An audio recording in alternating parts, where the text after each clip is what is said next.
Olá, tudo bem? Eu espero que sim. Meu nome é Jederson Freitas e hoje, 25 de abril, eu selecionei os seguintes destaques para o Notícias do Mundo de Segurança da Informação.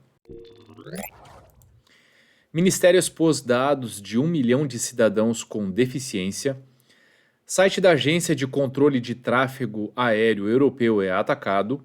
E teste de phishing leva melhores práticas de segurança da informação ao usuário. E eu começo com essa notícia que fala: Ministério expôs dados de 1 milhão de cidadãos com deficiência. O portal Passe Livre da ANTT, Agência Nacional de Transportes Terrestres, que é ligada ao Ministério da Infraestrutura, expôs por tempo indeterminado os dados sensíveis de cerca de 1 milhão de brasileiros com deficiência inscritos no programa federal. De acordo com a ANTT, o Passe Livre é um programa que garante a pessoas com deficiência e comprovadamente carentes o acesso gratuito a transportes coletivo interestadual por rodovia, ferrovia e barco. O programa é para pessoas com deficiência física, mental, auditiva, visual múltipla, com ostomia ou doença renal crônica de baixa renda. No entanto, um vazamento identificado no dia 12 indicava que o portal Passe Livre armazenava os dados de cerca de 1 milhão de pessoas, com identificador único no arquivo. É possível rastrear cerca de 930 mil. O pesquisador de segurança Taifeib alertou ao Tecmundo que as informações eram facilmente acessadas por qualquer cidadão que se cadastrar no portal de empresas do Passe Livre interestadual, mesmo com dados fictícios na inscrição. Ao checar o arquivo aberto ao público, foi possível encontrar informações como nome completo do requerente, telefone residencial ou celular, número de documento RG, parcial do CPF, data de nascimento, sexo, número de credencial identificador pessoal, data de validade, número do passe livre, número do processo, situação do requerente, abreviação do requerente, fotos do requerente, documento SGL-UF e nome completo e dados do acompanhante. A NTT corrigiu a vulnerabilidade, mas ainda não há um posicionamento sobre o caso. A matéria será atualizada caso algum seja enviado. Sei lá o que isso signifique. A obtenção dos dados foi realizada após o cadastro simples em dois domínios de consulta do passe livre de acordo com a fonte. Dentro do sistema, no item Acesso Offline, existe um programa em Java com todos os arquivos supostamente criptografados, ou seja, protegidos. O problema é que a chave criptográfica para a liberação dos arquivos podia ser visualizada no código Java do próprio programa. De acordo com o manual operacional do programa Passe Livre, a última atualização de normas teria acontecido em 2018. Um dos principais pontos que envolve o fácil acesso para informações pessoais é o cybercrime. No caso, dados precisos como esses podem gerar golpes de spear phishing. O phishing direcionado permite que cybercriminosos criem mensagens falsas mais precisas e próximas da realidade de um alvo. Dessa maneira, a vítima fica mais suscetível a clicar em um link malicioso ou acabar enviando informações bancárias, por exemplo. Outro problema envolve a personificação. Cybercriminosos ganham a capacidade de abrir contas digitais diversas com esses dados. Por exemplo, contas laranjas para a realização de outros golpes. Muito lamentável esse incidente. Eu fico me perguntando, com a quantidade de incidentes que tivemos nos últimos 3 anos, quem não teve seus dados expostos ainda? E preocupa porque vocês percebem, eu tenho certeza que percebem, que algumas vezes as fragilidades, elas são muito simples. Poxa, expor a chave de criptografia dentro do código é algo realmente lamentável. Lamentável e muito simples de ser corrigido. Tanto que já foi. Quando foram avisados, foi corrigido. Eu espero sinceramente que esses dados não tenham caído na mão de criminosos e que apenas quem fez a descoberta tenha tido acesso. De qualquer forma, preocupa. Isso mostra o quanto a gente precisa evoluir com questões básicas, pessoal. Às vezes parece que quando a gente fala de estratégia de segurança, a gente está falando de coisas muito complexas, mirabolantes, né, que precisamos eh, migrar tudo para uma nova vertente agora. Não, não. A gente precisa fazer o básico. A gente precisa garantir que no controle de acesso, o acesso seja mínimo e de acordo apenas com aquilo que é necessário para o desempenho das funções. É preciso olhar para os dados sensíveis e garantir formas robustas de proteção, não como nesse caso. É preciso olhar para o desenvolvimento e garantir que ele tenha uma arquitetura mínima de segurança, que siga as boas práticas, que não cometa erros tão simples como esse. Tem uma série de coisas que podem ser feitas e é o básico. Por isso que eu digo assim, ó, poxa, não tenho visão ainda de todos os riscos. Garanta que o básico está sendo bem feito. Garanta isso. E aí sim, depois, com o tempo, e analisando, entendendo quais são os dados mais sensíveis, mapeando, entendendo os controles, você, obviamente, vai entendendo melhor o cenário de riscos e vai podendo sugerir o que pode ser feito. Mas primeiro, se você não tem tempo, se você tem uma preocupação, garanta que o básico foi bem feito. Site da Agência de Controle de Tráfego Aéreo Europeu é atacado. O Eurocontrol, agência responsável pelo controle do tráfego aéreo na Europa, confirmou no dia 21 que seu site está sob ataque desde o dia 19 e disse que hackers pró-Rússia assumiram a responsabilidade pela interrupção. O ataque está causando interrupções no site e na disponibilidade da web, disse um porta-voz ao The Register. Não houve impacto na aviação europeia. A Eurocontrol coordena o tráfego comercial entre 41 estados, incluindo a União Europeia e suas entidades nacionais de controle de tráfego aéreo. A interrupção supostamente bloqueou sistemas de comunicação da agência e forçou algumas companhias aéreas menores a usar tecnologia mais antiga para gerenciar horários de voos, incluindo um sistema de backup da era do fax. O porta-voz da Eurocontrol se recusou a responder às perguntas específicas sobre o incidente, incluindo quais sistemas foram afetados, quando a organização esperava estar totalmente online e se o Killnet era o responsável pelo aparente ataque distribuído de negação de serviço, como afirmou o grupo hacker Pro-Kremlin em seu canal de língua russa no Telegram. O The Wall Street Journal foi o primeiro a notificar os problemas do site da Eurocontrol, citando um alto funcionário familiarizado com a situação que disse que a segurança do tráfego aéreo não estava em risco. No entanto, a comunicação interna e externa da agência foi afetada, o que teria forçado os 2.000 funcionários a usar outras ferramentas de comunicação comercial. Tem sido uma batalha cibernética pesada e, embora as operações sejam totalmente seguras, fazer outras coisas tem sido difícil, disse o funcionário ao jornal americano. Em outubro do ano passado, o Killnet reivindicou a responsabilidade por derrubar mais de uma dúzia de sites de aeroportos dos Estados Unidos em um dos ataques de DDoS de grande escala. Mais recentemente, em fevereiro, os criminosos derrubaram sites de aeroportos alemães de maneira semelhante. Esses tipos de interrupção não exigem muito conhecimento técnico e há uma variedade de ferramentas de DDoS de código aberto que os hacktivistas podem usar para inundar as redes de organizações-alvo com tráfego indesejado. Essas duas coisas tornam os ataques de DDoS relativamente fáceis e, portanto, atraentes para criminosos que procuram realizar acrobacias publicitárias, mas raramente são mais do que nível incômodo com a configuração de segurança correta. A equipe hacktivista é relativamente pouco sofisticada, que surgiu com uma gangue DDoS pró-Rússia durante a guerra na Ucrânia, tem instado seus afiliados a lançar eventos semelhantes de inundação de tráfego de rede contra sites de infraestrutura crítica dos Estados Unidos e da Europa, à medida que o Ocidente aumenta seu apoio à Ucrânia. Em fevereiro, houve um ataque DDoS que desativou 9 sites de hospitais dinamarqueses por algumas horas, mas não teve nenhum impacto ameaçador à vida nas operações dos centros médicos ou na infraestrutura digital. Um mês antes, o Anonymous Sudan assumiu o crédito por um tsunami de tráfego contra sites do Serviço de Inteligência Estrangeiro alemão e do Gabinete da Alemanha, em apoio ao Killnet e em resposta ao plano do país de enviar tanques para a Ucrânia.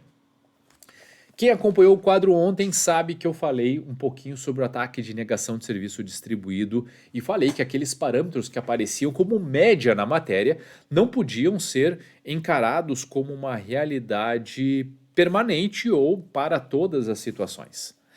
E essa matéria corrobora exatamente porque eu falei ontem.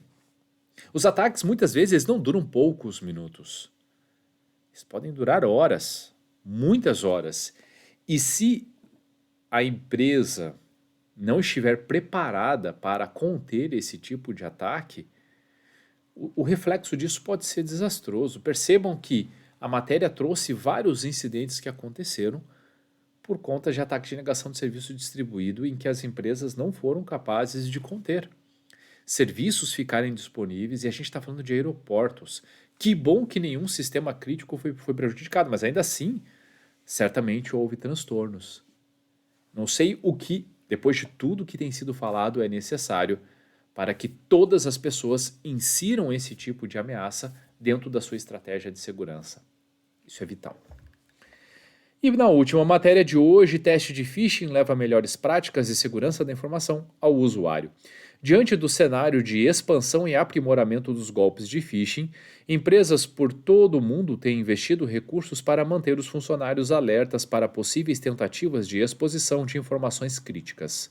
Para se ter uma ideia de como essa ameaça segue como um dos principais vetores de ataque, o mais recente estudo da Proofpoint, State of the Phish, apontou que 78% das empresas brasileiras tiveram ao menos uma experiência de ataque de phishing por e-mail bem-sucedido em 2022 e 23% sofreram perdas financeiras como resultado. O cenário exige um trabalho forte de conscientização, inclusive com treinamento anti-phishing, com simulações controladas desses golpes. Contudo, um dos passos mais importantes para que essas testagens sejam efetivas envolve convencer outros setores, desde o comando até as categorias mais baixas, da importância da aplicação desses testes. O treinamento contra cyberataques precisa ser uma contribuição de todos para a segurança, em vez de ser apenas mais uma preocupação entre outras tantas da companhia. O líder de segurança da informação precisa explicar aos outros funcionários por que os testes são essenciais para eles e para a organização. É a oportunidade de definir o tom certo e inseri-los nas atividades. O objetivo é ajudá-los a construir memória muscular e instintos certos diante de uma das maiores ameaças à companhia, comenta Perry Carpenter, Chief Evangelist and Strategy Officer na KnowBe4, em entrevista à Security Report. Carpenter também ressalta a participação dos Board Executives durante as simulações, tanto para se prepararem pessoalmente, sendo eles alvos altamente visados, quanto para incentivar os empregados a fazerem o mesmo. Se eles demonstrarem estar acima do treinamento, os funcionários podem se sentir em um sistema de classes no trabalho e vão perder o interesse no treinamento. Se estamos construindo uma cultura de segurança da informação, isso tem que partir de cima, disse. Além disso, o executivo ressalta que os trabalhadores precisam ser incluídos em um ambiente saudável de aprendizado, o que vai lhes permitir compreender seus erros e descobrir como agir diferente em uma próxima oportunidade. Portanto, situações vergonhosas precisam ser combatidas a todo custo pelas equipes de teste. Estamos buscando educar os usuários finais sobre como eles podem ajudar a tornar a organização mais segura. Assim, descobrimos que as organizações têm mais sucesso quando se concentram nos aspectos positivos e fazem seus empregados entenderem o objetivo do programa, ajudá-los a deixar a empresa segura, acrescenta o vice-presidente para a Latam da Proofpoint, Rogério Moraes. Os planejamentos de situação anti-phishing precisam seguir um processo básico que envolva tecnologia, transparência e muito diálogo. Especialistas apontam ser importante fazer uma testagem inicial para compreender o ambiente de maturidade da corporação. Ela servirá para perceber a maturidade dos funcionários diante de uma ameaça de phishing.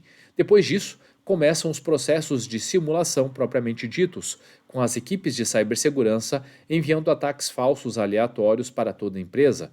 Tão logo os resultados sejam contabilizados, os CISOs poderão orientar os departamentos em atividades adicionais de preparação, além de recompensar as boas práticas aplicadas a cada caso. Se a empresa estiver sendo testada apenas a cada quarter ou ano, ela não será testada de verdade. Esse processo deve ser entendido como um exercício físico. Treinar frequentemente aumenta a força, a memória muscular e a resiliência em situações de impacto. É isso que as equipes de segurança da informação buscam, conclui Carpenter. Excelentes pontos. E aqui, galera, assim, eu queria ressaltar, acho que está claro para todo mundo a importância de fazer essas simulações. Muitas vezes, essa sensibilização ela precisa ter uma preocupação genuína com as pessoas. Geralmente, quando eu lidero esse tipo de teste, uma coisa que eu tento fazer é uma conexão da vida corporativa, dos riscos corporativos com a vida pessoal. Porque a verdade é que as pessoas elas são alvo de muitas tentativas de golpe. O phishing está presente não só no âmbito corporativo, mas pessoal também. Se as pessoas identificarem o quanto isso pode ser prejudicial para elas, se no treinamento houver habilidade para trazer clareza de alguns incidentes que começaram e muitas vezes bastou uma pessoa cair naquele phishing, né, disparado por um criminoso para que a empresa sofresse os efeitos colaterais.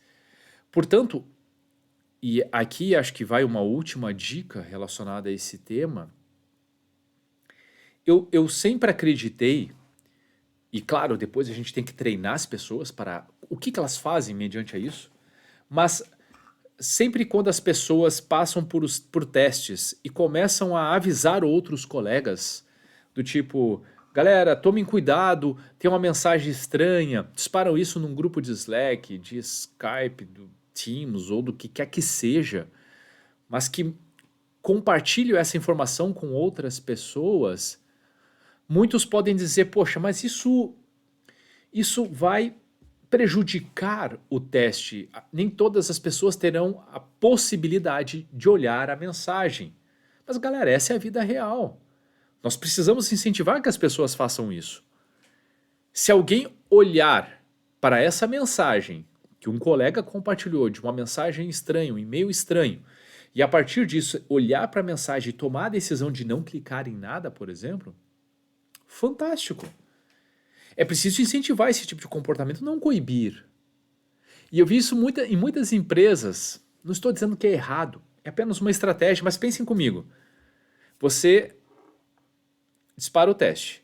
Aí um colaborador compartilha que achou estranha aquela mensagem com o time de segurança. E o time de segurança diz, beleza, vamos analisar, não comente com... O que você está incentivando? É esse tipo de comportamento que você quer no caso real? Eu acho que não. Então, dizer que está analisando, ok, né, até que se dê tempo de testar, de ter tempo hábil para que as pessoas reajam da forma que tem que reagir. Isso é ok. Mas, óbvio, é importante agradecer, que é um pouco do que a matéria diz. Agradecer as pessoas que notificaram, incentivar que continuem fazendo, compartilhar o resultado do teste com a companhia, mostrar os elementos que as pessoas poderiam ter utilizado para identificar aquele phishing, dizer o que é o comportamento correto, né, de comunicação, o que o time de segurança ou o time de tecnologia ou quem quer que seja, SOC, etc., faz mediante essa informação. É dessa forma que se constrói a musculatura dita pela reportagem. Então, aqui, pelo menos com essas dicas, espero ter contribuído um pouquinho mais com esse tema. Bom, pessoal, o que eu tinha selecionado para hoje era isso. Espero sinceramente que vocês tenham gostado. E se você gostou do conteúdo, se fez sentido para você, então curta, salve, compartilhe ou marque a pessoa ou as pessoas que podem se beneficiar desse tipo de conteúdo, com esse tipo de conteúdo. Eu tenho certeza que fazendo essas ações podemos fazer a diferença trazendo mais cultura de segurança da informação e, com a cultura, um ecossistema mais seguro.